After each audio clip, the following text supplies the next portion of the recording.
ఉదయం మిత్రులారా, స్త్రీలు గర్భాశయంలో ఫైబ్రాయిడ్స్ ఏర్పడటం ద్వారా క్యాన్సరు గడ్డలుగా మారే ప్రమాదం ఉందని ఆందోళన చెందేటువంటి పరిస్థితి ఉంటుంది.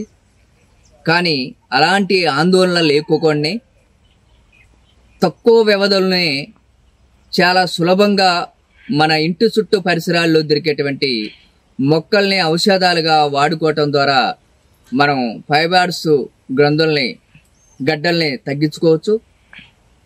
ఫైబ్రాయిడ్స్ గడ్డలు తగ్గటానికి ప్రధానంగా మజ్జిగని బాగా వేడి చేసి గోరువెచ్చగా ఉన్నప్పుడు దాంట్లో కొత్తిమీర, కరివేపాకుని దంచి ఆకుల ఆ దంచినటువంటి ముద్దని, పసుపుని కొంత వీటిని మిశ్రమం చేసి మనం పరిగడుపున తాగాల్సి ఉంటుంది.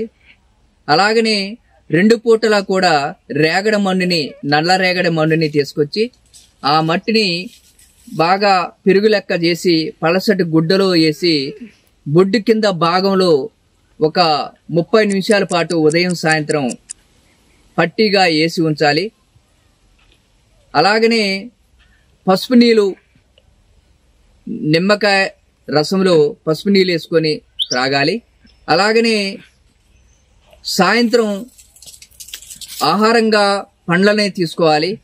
ప్రధానంగా స్ట్రాబెర్రీ, అలాగనే ఆవకాడో, కమలాలు, దానిమ్మ, వీటితో పాటు మధ్యాహ్నం తీసుకునేటువంటి మిల్లెట్స్లో కొర్రలు, అడ్డు కొర్రలు, సామలు, ఓదలు, వాటిలో క్యాబేజీ, క్యాలీఫ్లవర్ని కూరగా వాడుకోవాలి.